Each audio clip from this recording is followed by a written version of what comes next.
Hello everyone, it's Lisa here. Today I'm going to be creating this card for you. This is going to be created using one stencil and some inks. I'm going to be doing lots of masking to create this simple winter scene. So first of all, I'm just going to run through the supplies that I'm going to use on the card today. The stencil that I'm going to be using today is the Winter Forest Scenery stencil from Picket Studios, and you can see there you get the positive and the negative in that stencil, and I'm going to be using both on my card today. I've got some inks here from Altenew. I've got 5 different colours here that I'm going to use on the card. You'll be able to see all those in the description below. The stamp set is called Inside Quotes Christmas. That's from Picket Studios, and I've got some nesting rectangles here. I've got the Icicles Sequin mix from Picket Studios, and I'm also using their black hybrid ink. I've got some Nina Solar White Classic Crest cardstock in £80 and £110, and also some foam sheet. So I started by taping down my white cardstock. That is £80 Nina Solar White Classic Crest, and I've just laid the stencil down on top. I'm working out where to put my first image. This is the image that will appear right at the front of the scene, so that's the one that I need to ink first.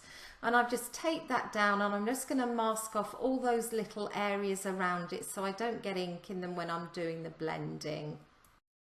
For my ink blending on the animals today, I'm not going to do any shading. I'm just going to use one colour per animal. So for the wolf here, I'm using Altenew's Jet Black ink, and I've just taken a blending brush and I'm applying that through the stencil as one flat colour. I'm going to remove the masking tape and the stencil, and I'm going to clean the stencil off just so that I don't get any ink transfer when I come to do the next animal. You can see here that the ink has stained the stencil slightly. That doesn't worry me, it doesn't change its effectiveness at all. So what I'm going to do now, I'm just going to take the positive of that wolf image, and I'm just going to place that down on top, and I'm going to secure that in place with some masking tape.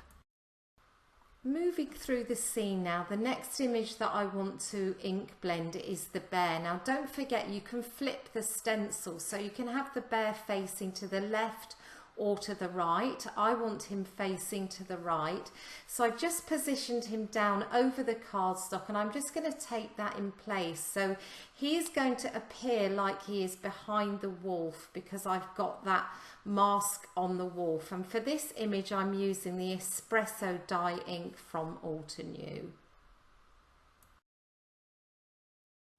I've sped the blending up a little bit here, but essentially I'm just going to apply that same ink all the way through. I'm not doing any shading at all. I've removed my masking tape, cleaned up the stencil, and I've now placed it down again towards the right hand side to do the deer.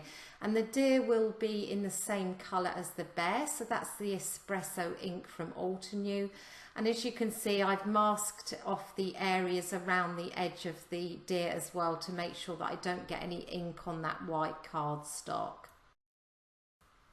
The next part of the scene will be the trees, and as they're going to sit behind all 3 of the animals, I need to take those positive parts of the stencil for all 3 animals and just tape those down. I actually forget that I need to do the wolf here. You'll see that I realise as I come to work on it that I need to mask off the wolf as well. And as you can see on screen here, I've only got a tiny bit of the deer taped down. I really probably should have moved the deer down a little bit when creating the scene so that more of the tape would catch the bottom. You'll see what I mean in a minute. It creates a problem because that deer actually starts to move. So I've taped all 3 of the images down, and I'm just pressing some masking tape along the bottom to create the kind of base for my trees. At the moment this panel is looking like a hot mess with tape everywhere, but I promise it does work out. It does mean, however, when you do this kind of scene, you do really have to think through your layers and what needs to be masked at what point. So here I'm applying my first colour on the trees. This is the Dewdrops colour from Altenew.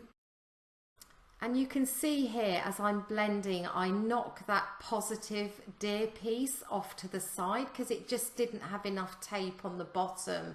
And because I needed to blend around it, there really wasn't much I could do, but I wasn't going to give up at this point. This was my second attempt of filming this card, and somehow I was going to make this work.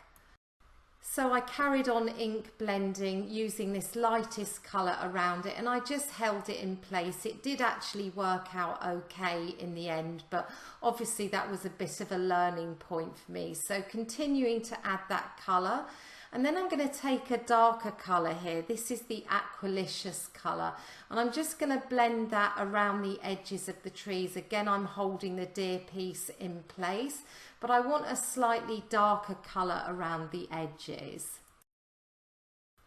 And I continue to add that slightly darker colour until I'm happy with the depth that I've got on the outside of the trees. Once more, I'm going to remove the stencil, and now I'm going to add the positive part of that set of trees onto my panel and tape that down.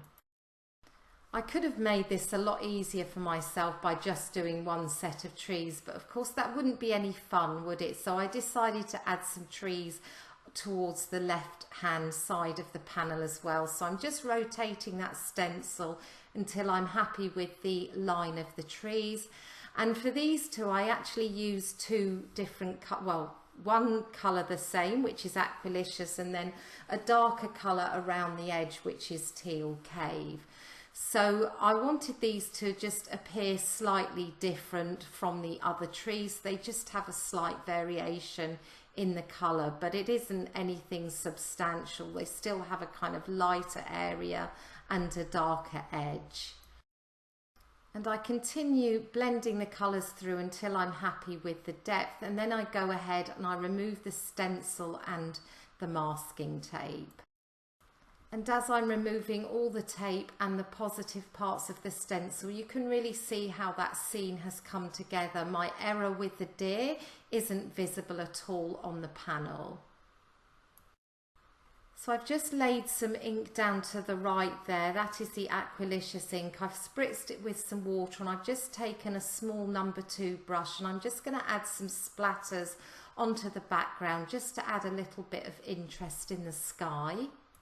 It's a small detail, but I always think it adds a lot more interest just to break up that white area at the top. So I'm going to add my sentiment now. This is from Inside Quotes Christmas. So I'm just popping the panel into the MISTI. I've laid the stamp down, and I'm going to use some black hybrid ink to stamp that down towards the right hand side. And I do a double stamp just to make sure that that is a crisp black sentiment. I've taped a nesting rectangle down over my panel because I want to trim this down so it mats onto an A2 base card. So I've run that through the Big Shot. I'm just removing the tape now, and I'm going to add the foam sheet onto the back.